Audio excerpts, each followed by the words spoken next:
بسم اللہ الرحمن الرحیم۔ خوش آمدید کرتے ہیں بک مان پبلیکیشنز کو۔ ایک بار پھر سے آپ کے لیے لے کے آئے ہیں الفا سیریز کی ابابیل اردو برائے جماعت پنجم۔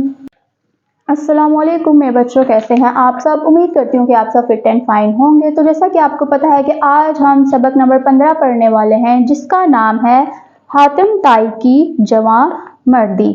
تو اس کی جواں مردی پڑھنے سے پہلے ہم حاصلات طولم دیکھ لیتے ہیں، جو کہ آپ کے دائیں جانب ایک کالم میں موجود ہے۔ تو چلیے پڑھتے ہیں۔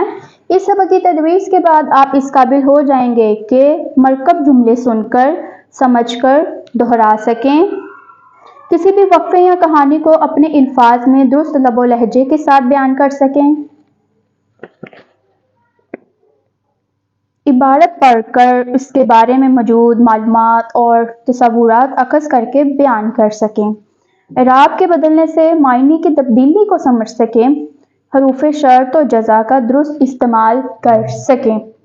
تو کیا آپ کو معلوم ہے کہ اگر کسی کو ہماری مدد کی ضرورت ہو تو ہمیں اس کی مدد کرنی چاہیے، ہمیں اپنے اخلاق کو بہتر کرنے کی کوشش کرنی چاہیے۔ تو آئیے اس سبق کے تلفظ سیکھتے ہیں۔ یمن، حکومت، سخاوت، مجلس، میزبان، حسن سلوک۔ تو اب باری آتی ہے اس سبق کی ریڈنگ کی، تو چلیے شروع کرتے ہیں۔ کئی سو سال پہلے ملک یمن پر ایک بادشاہ حکومت کرتا تھا۔ وہ بادشاہ اپنی سخاوت میں بہت مشہور تھا۔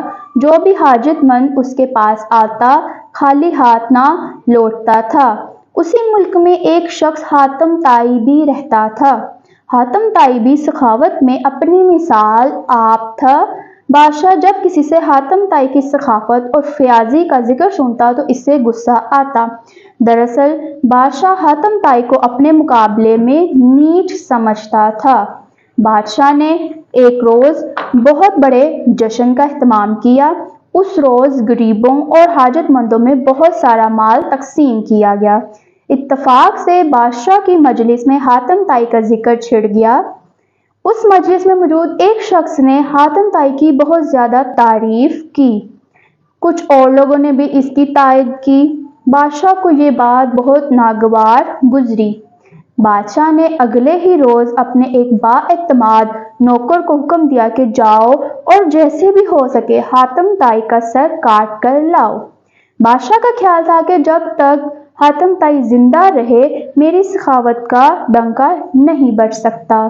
شاہ یمن کا وفادار نوکر ایک طویل سفر کے بعد جب حاتم طائی کے علاقے میں پہنچا تو شام ہو چکی تھی۔ اسے جنگل میں ایک نوجوان ملا۔ نوجوان نے اس اجنبی مسافر سے بڑی محبت اور گرم جوشی سے ہاتھ ملایا۔ نوجوان نے اس اجنبی مسافر سے کہا، اب رات ہو چکی ہے، اس وقت جنگل میں سفر کرنا مناسب نہیں۔ اس جنگل میں خونخوار درندے بھی ہیں، اس لیے آپ رات میرے ہاں بسر کریں۔ نوجوان نے اجنبی مسافر کی بہت اچھی مہمان نوازی کی۔ اگلے روز صبح ہوئی تو اجنبی مسافر نے اپنے میزبان سے رخصت کی اجازت مانگی۔ نوجوان نے اجنبی مسافر سے مزید چند دن ٹھہرنے کی درخواست کی، لیکن اجنبی مسافر نے اپنے میزبان سے رخصت کی اجازت مانگی۔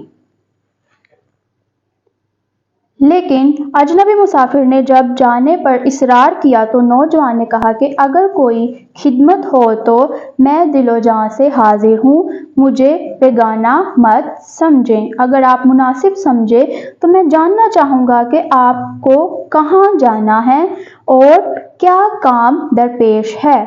اجنبی مسافر یعنی شاہ یمن کا وفادار نوکر اس نوجوان کے حسن سلوک سے متاثر تو تھا ہی، اسی لیے اس نے فوراً اسے دل کی بات بتاتے ہوئے کہا، میں شاہ یمن کا وفادار نوکر ہوں اور حاتم طائی کا سر لینے آیا ہوں۔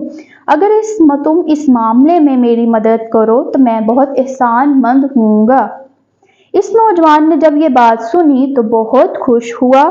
فوراً کہنے لگا، اجنبی دوست، تمہیں معلوم نہیں میں ہی حاتم طائی ہوں، اپنی تلوار نکالو اور میرا سر کاٹ لو۔ یہ کہہ کر حاتم طائی نے اپنی گردن جھکا دی۔